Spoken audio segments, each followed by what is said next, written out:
The enemies of healing. Number 1, numbing. Okay, what do I mean by this? To numb means to cut off sensation, right? We go to the dentist office, they come at us with that great big needle, and they're like, rah, super painful. And then half my face melts, right? Or if you're going in for some kind of major medical operation, what do? They bring in a material, a chemical that will interact with the neurons in your body to basically put them to sleep or block transmission of signals. And the result is I can't feel my legs, right? So this is kind of the concept of numbing, is that it is something we are interjecting into the system to block transmission of uncomfortable signals. And when I say this in reference to the enemies of healing, it is about activities that we engage in that block my ability to feel my misery, block my ability to feel my pain or discomfort. So what are some examples of a numbing? I call these like numbing agents because it is an agent that I reach for, a thing, a material. It's not always a material. Sometimes it's a behavior, right? Real good one that a lot of people think is innocuous is Netflix or any kind of online streaming, YouTube for that matter, scrolling on Instagram. These are activities that we reach for, and when we are engaged with it, we notice that our brain kind of goes numb. We kind of zone out, check out, become a little bit of a zombie. I mean, even if it's a show that I'm really enjoying, okay, so someone's like, but I really like this show about alligators or the solar system. That's great.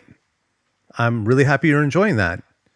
But look at what's going on inside your brain and what's going on in kind of like your awareness of yourself and your life.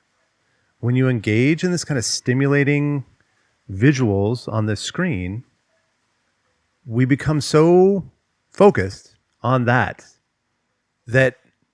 our awareness of self, like what's going on inside my body, what's going on inside my brain, what emotions am I experiencing right now, like those all kind of become this muffled voice way back in the background.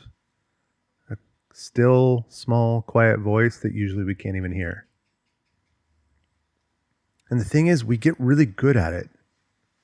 Once we find a numbing agent that works, right? I've just named a couple, like Netflix and YouTube, and these are all like screen oriented. But then we also have ones like a little bit more insidious, like eating sugar or working out, going to the gym, right? Surfing, meditation. I know one guy that after years and years of deeply engrossed in Zen meditation, he came out and he's just like, dude, I finally realized that I was using meditation as a numbing agent. Anytime I wasn't feeling good about my life or whatever, I would just be like, oh, I don't want these feelings. I'm going to go meditate and still my mind. Cool. Meditation is a great skill. But if you're using it as a tool to kind of like crack open or block or shield myself from something uncomfortable, that's not so productive. What are we talking about here? How can you say that, Kirby? Like all these people are teaching meditation all around the world. Like it's like, look at what happens. Test it. My background is in engineering, software development specifically.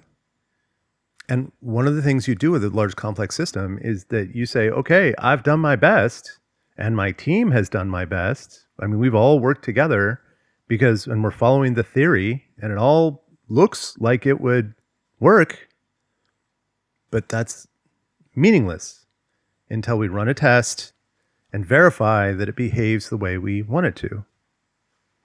And so that whole process is so complicated that the active process of testing, like try something, test it, try something, test it, try something, test it, is so critical to the process of software development, it's like baked in the cake now. Everyone expects it. Nobody expects you to just be like, write a piece of software that's going to work on the first try. You have to test. And there's no reason we cannot bring that over to psychology in the same way. And what I've realized over the past many years is that it's in a very effective way at keeping us accountable, keeping us in the place where we maximize the payoff for the amount of time and energy we are investing. So let's take this idea of meditation as a numbing agent and test it. And so here's my buddy. And he's been doing Zen meditation for a long time. Super sweet guy, amazing heart, wonderful relationship with his children. In all these different ways, he's a fantastic person. So it's just like, okay, obviously the meditation's working, right? But wait. So we're talking about this thing, and it's like, what are the emotions that come up the last time you were motivated to just run to the dojo in the middle of the day? He's like, oh, well, I had these like financial issues and I was doing my taxes and I really kind of I was feeling all this this anxiety about my future and the future of the finances and how's this going to impact my kids and am I going to be a bad father and la, la, la, la, la, la, la, right? So there's this narrative going on. And he's just like, that's when I knew I needed to still my mind. Okay, fair enough. So we go to meditation, we practice, we still the mind. He's just like, okay, I feel better now. Great. Okay, now go back home. Your taxes still need to get done. And as soon as he engages in the taxes, the anxiety comes back. Okay, this is what I call running the crucible. For those that don't know, a crucible is kind of a really strong metal bowl or cup that you put molten steel into to burn off the impurities. The idea of a crucible is the idea that you put yourself in a place where you need to face the hottest fire so that to see what works and what doesn't, which impurities get burned off and which ones are still there. So my friend goes back to do his taxes, which in this case is his particular crucible, and all the flood of negative emotions immediately comes back to him. So that leaves me asking the question, well, what was it that the meditation provided for you? What was it that your numbing agent helped you with? And for most of us, the numbing agent is simply a means to bring us back to a place where we're having a pleasurable experience inside our body. That's kind of it. Sometimes it helps us legitimately regulate our nervous system from a state of upper stress and panic. But most of the time, it just helps us get down to a point of feeling not uncomfortable. So let's just look at a list, ones I've frequently seen with clients. It's like, sure, we talked about Netflix and screens, all that kind of stuff, meditation, going to the gym, eating ice cream, eating sugar in general, smoking. Almost anything you inhale is going to be a numbing agent. Swiping on Tinder, dating apps, really common one. Dating in general, for many people, is a numbing agent. Any kind of physical activity, running, dancing, surfing, whatever. It's like, are you saying these are bad? No, I'm not saying they're bad. I'm saying, look at the state of this person's nervous system. If they get agitated and they're like, oh my God, I'm going to freak out. I'm going to like tear somebody's head off if I don't go for a run today. That's a numbing agent. And we got simple ones like my tea, right? I make this delicious chai tea every morning and I love it, but it's every morning. And I got to ask myself the question. I'm like, is this a numbing agent? And if I ask myself the question, I put it on the list. Because the truth is, I won't know until I test it. So how do we test it? We test it by abstaining from it in a moment of stress.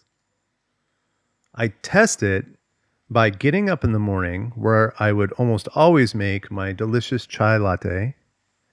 And I say, I'm doing the work today. So that means I need to abstain. And so I abstain. And then I start getting agitated. I start feeling uncomfortable. I start feeling like bitey or angry or short-tempered. If that happens, it's very, very likely that that is a numbing agent that has been helping me avoid feelings of discomfort and anxiety. And that's very important information. Okay, so why is this an enemy of healing?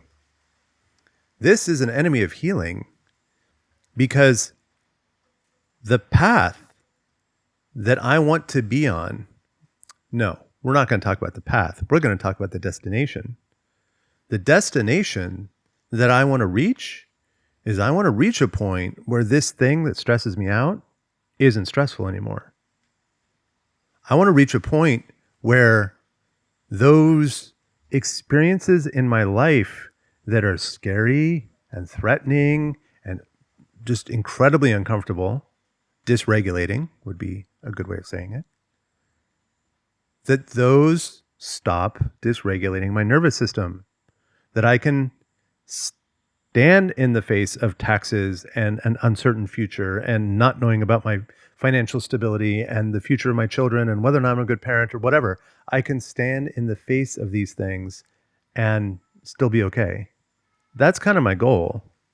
But in order to get to that goal, I'm going to have to face these uncomfortable situations. I'm going to have to get to a point where I'm capable of standing in the presence of these uncomfortable ideas and maintain a regulated nervous system. So people say, okay, great. That's why I use my tea. That's why I go to the gym. That's why I go running. That's the thing that allows me to stand in the face of this stress. And I'm saying, no, not so fast. Because what happens in the moment when that numbing agent is not available to you? What happens when the wild uncertainty of life comes to your doorstep and makes it impossible to find a good cup of tea? Then what do? You get up every morning and you're just like, oh, this feels yucky. So that's a simple example.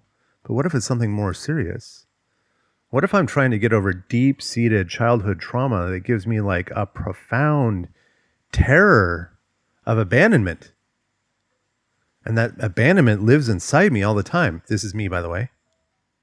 And that abandonment lives inside me and creates this just anxious mess that makes me vigilant and clingy and seeking enmeshment with others. It literally motivates me to toxify every relationship in my life. This was me 10 years ago. So, and then it's like, what's my numbing agent? Well, turns out my numbing agent is getting attention from other people. My numbing agent is finding a new girlfriend or going on a new date or watching movies or playing video games or whatever, right? And it's like, what we find with the numbing mentality and the numbing mindset is that there's rarely just one. It's usually an entire host of numbing agents that the person is plucking from, like some kind of weird trauma response buffet. And you pluck this one and then you do a little bit of that one, a little bit of this one, and then they weave it into their identity and they say, yeah, I'm just a person that loves professional sports. And it's like, oh, are you? What happens if we take it away? What happens if it's that Sunday afternoon and you're in a place you don't really want to be and a life that you're really not super happy with, and we're going to take away your professional sports? You don't get to watch football this weekend. What happens then? And if that person is like, well, I enjoy it and that sucks, but I'll get on. Like, I'm going to go do some woodworking. I'll go take my kids and go for a hike or whatever. If that person is like a brief bit of, well, that's not so much fun, but hey, I got other things to do. And then they move on with their life and it's nothing more than an emotional blip. That was not a numbing agent. That's just a preference. That's just a hobby and activity. But if you take the numbing agent away and that person's nervous system and emotional state begins to agitate more and more and more, and what's the term? I heard this a lot when I was a kid. Insufferable. We make sure that he gets his pro sports or peanut butter sandwich or Netflix movies or what. We, the family, we all work together to make sure that person is well supplied with their numbing agent. Otherwise, they become insufferable. That's a sure sign that a trauma is at play and hijacking that nervous system, and that numbing agent is preventing them from moving on. It is preventing them from escaping the loop of engagement, avoidance, engagement, avoidance, engagement, avoidance. Any guesses what the number one numbing agent on earth is? It's not smoking. It's not drinking. It's not pro sports. It's not meditation. I bet religion and spirituality would probably be second place. The number one most common numbing agent that I've ever seen is romantic relationships. It is the number one most effective way of numbing out our feelings, of getting away from pain, and finding the validation and love that we've been craving so desperately for so long. And if we take away that romantic relationship, what do we see? We see that person escalate into a degree of dysregulated agitation that makes them a bloody monster. And again, I'm talking about this guy. That was me 10 years ago. And everyone thought it was impossible. I thought it was impossible. I looked at my life, I looked at the way I responded, and I said, I'm just seeking love. But it's far more complicated than that. It's simpler and more complicated at the same time. That's subject for a different video. So this is the fundamental nature of numbing and why it is an enemy of healing. It is very likely the biggest enemy of healing and probably the number one thing to look at. And I hope this little tirade that I've been on has been informative to kind of help you understand and bring some insight into your own life, your own behavior patterns, and your own numbing agents. So if you feel stuck in any aspect of your life, any aspect, work, relationships, family, money, anything, there's a multitude of ways to approach that, but I'm going to suggest this one first. Get a piece of paper, not a pen, not a computer, a literal piece of paper and a pencil, and start writing down a list of your numbing agents. Anything you engage with on a regular basis. So it'd probably list off all your hobbies. Anything I reach for when I'm pissed or angry or sad or grief-stricken, or I'm having a fight with my kids or family or wife or whatever. Anything I reach for in a moment that I'm not feeling good and I'm not emotionally neutral, put that on the list. Spend a week doing this. Spend 2 weeks doing this. And anytime you see something, you're just like, is this a numbing agent? I knew one person who was driving long distances. Like anytime, like have a girlfriend, they would have a fight with his girlfriend and he's just like, I can't do this. I need it to clear my head. I need to take some space. Oh, that's another one. The whole taking a space, getting distance, isolation, that's a really powerful numbing agent. This guy would jump in the car and drive for like 6 hours, just randomly. And sure, guess what? You get isolation, you get control, you get an environment where all your agitation is only constrained to the inside of this car. You don't have to share it with anybody else, so you don't have to face any shame or blame. Those are coming next. See, look at your life through this new lens. Look at your life through this idea that like many of my behaviors exist in my life in a very major way as simply a tool to keep uncomfortable feelings at bay. And so think about it like this. We've got this like something inside us that's pushing out, that's reaching, that's saying, I don't like this. This doesn't feel good. This life doesn't align with me. Like I want more. And it's trying to push through. And the way it pushes through is by dumping uncomfortable feelings into our brain, into our body. And then every time that comes up, we say, I don't want to face that. Grab me a chocolate bar. Get me a donut. And then that thing inside us, it feels squished. It feels compressed. It feels neglected. It feels abandoned. It feels abused. No wonder you feel stuck. This was a revelation that I had to go through. And I had to realize that like, oh my God, all these things that I've been doing, thinking they're hobbies, thinking they're just preferences, whatever. Like I had to go through all and be like, wow, no wonder I'm miserable. I've literally been like, yeah, I've been numbing myself into oblivion. I've been pumping all these distracting energies and activities into my life just to keep all those uncomfortable feelings at bay because I did not want to look at them. I didn't want to see them. I didn't want to feel them. And so, of course, when the time eventually came where I had to let go of that control and actually look at the state of my life, the state of my emotions, the state of who I really am, and all the history that brought me here, that was not a fun day. That was a grief of epic magnitude that seemed like a storm that would never end. But it did, and it passed, and then my life improved. And here I am today, loving my life, having a fantastic time. All that junk is behind me now. And where I get my excitement and love and joy, one of them is being here teaching you guys. Hope that's been helpful. Stick around for part 2, which is shame, and see you next time.